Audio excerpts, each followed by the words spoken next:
Evet, şu anda Plav'dayız. Plav nerede? Plav Karadağ'da, Kosova sınırına yakın bir bölge ve burası Müslümanların yaşadığı bir bölge.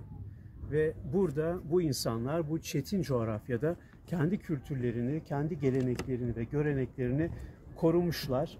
Şu görmüş olduğunuz güzellik gerçekten bizi karşıladı. Hiç beklemediğimiz bir güzellikle karşılaştık. Bu Balkan coğrafyası, bakın arkada camiler var. Bu bölge özel bir bölge. Yani bizim açımızdan son derece anlamlı bir bölge, derinliği olan bir bölge ve Plav'da şu anda Plav Gölü'nün kıyısındayız. Buradan hepinize sevgiler gönderiyorum ve sizi bu muhteşem görüntülerle baş başa bırakıyorum.